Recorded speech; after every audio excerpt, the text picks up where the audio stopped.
coluna de Manuela Alcântara, porque ela trouxe a informação a seguinte: Toffoli só analisará primeira instância para caso Master após investigações. Tá aí, coluna da Manuela Alcântara com Pablo Giovanni. Vamos trazer aqui os detalhes.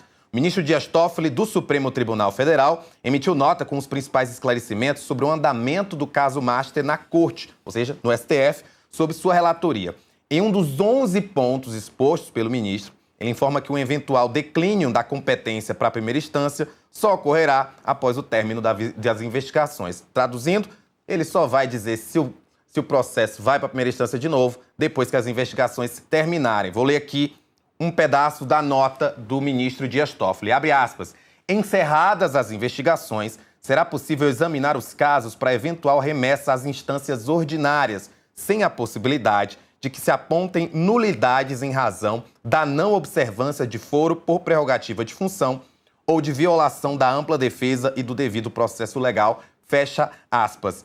É a primeira vez que o ministro Dias Toffoli se defende no caso Master. Você pode entrar na coluna da Manuela Alcântara e lá você vai ver a nota na íntegra. Como eu disse, são 11 pontos. Então, a nota completa você acompanha na nota. E Felipe Monteiro, primeira vez que o Toffoli se declara, fala aí a respeito do caso Master, uma nota com 11 pontos, mas deixa claro de que essa eventual remessa do processo para a primeira instância só depois do término das investigações. O que é que você acha que ele quis dizer? Que informação, que posicionamento ele passa ao dizer isso na nota? Olha, primeira vez que o Toffoli se defende em relação ao caso do Banco Master, né? E o que ele quis dizer, traduzindo aqui para os nossos telespectadores e ouvintes, é o seguinte, né? Tem vários políticos envolvidos no caso do Banco Master, tem várias autoridades envolvidas no caso do Banco Master que teriam foro privilegiado, ou seja, deveriam ser processado o caso dele no Supremo Tribunal Federal. Então, ele, ao avocar o processo da primeira instância e coordenar essas investigações, ele teria, teoricamente, protegido a produção de prova, já que se a prova fosse produzida na primeira instância, né, ela poderia ser declarada nula, porque quem deveria produzir a prova em relação a políticos seria o Supremo Tribunal Federal. Mas, mais uma vez, Rafa, não me convence. Eu creio que é um erro o Toffoli manter esse processo no Supremo Tribunal Federal. Tá?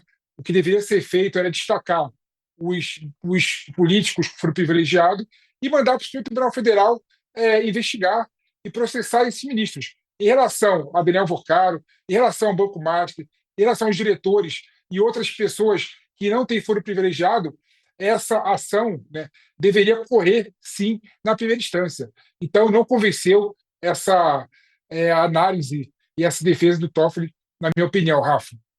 O que você acha então, que a gente pode esperar depois dessa nota? Que tipo de informações podem vazar? O que é que a gente pode entender, né? Porque, como eu falei, são 11 pontos, você trouxe aí o principal. De fato, a expectativa de que haja pessoas com foro privilegiado envolvidas é grande. Mas o que é que a gente pode esperar depois disso aqui? O que eu vejo é o Toffoli acuado, né? O Toffoli é considerado o ministro mais casca-grossa do Supremo Tribunal Federal, junto com o Gilmar Mendes, né? Mais do que o Alexandre de Moraes, é bom lembrar, né?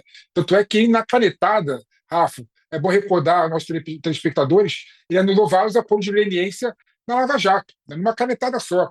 Então ele é um ministro que tem casca grossa, né? Ele não liga muito para a opinião pública, está nem aí para questão de legalidade, né? Por quê? Porque as autoridades do Supremo Tribunal Federal estão fora de qualquer tipo de questionamento, são como deuses, né, no Olímpio, né? Então o Toffoli, ele, na primeira vez, quando ele faz isso, na minha opinião, ele mostra uma certa preocupação, o que não é normal dele, né? E ele se defende mais pontos, né? 11 pontos que você colocou aqui, né? Outro ponto que me chamou a atenção foi ele falando o seguinte: olha, as pessoas falam, por exemplo, estou defendendo o Daniel Vorcaro, não com essas palavras, cara, não foram com essas palavras, mas todos os pedidos da Polícia Federal eu autorizei, né? Ou seja, não neguei nada da Polícia Federal, né?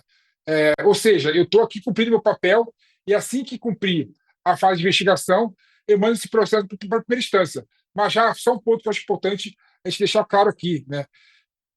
Quem faz a investigação é a Polícia Federal, né?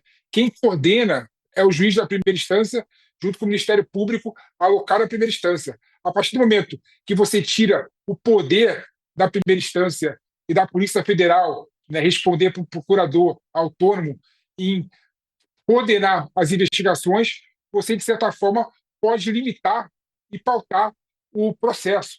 Então, na minha opinião, aí que está o grande erro e equívoco do Toffoli, né?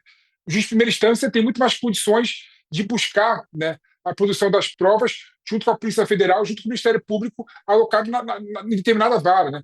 Então, eu sinto o Toffoli acuado e sinto o Toffoli realmente querendo se justificar em relação ao Banco Master, mas não me convenceu de forma alguma. E a gente vai seguir, obviamente, fazendo toda essa cobertura em relação ao Banco Master, que a gente está fazendo de forma exaustiva no Metrópolis.com e aqui no Contexto. E, claro, contando com as suas análises. Felipe, muito obrigado. Até amanhã. Obrigado a você, Rafa. Até amanhã. Vamos seguir.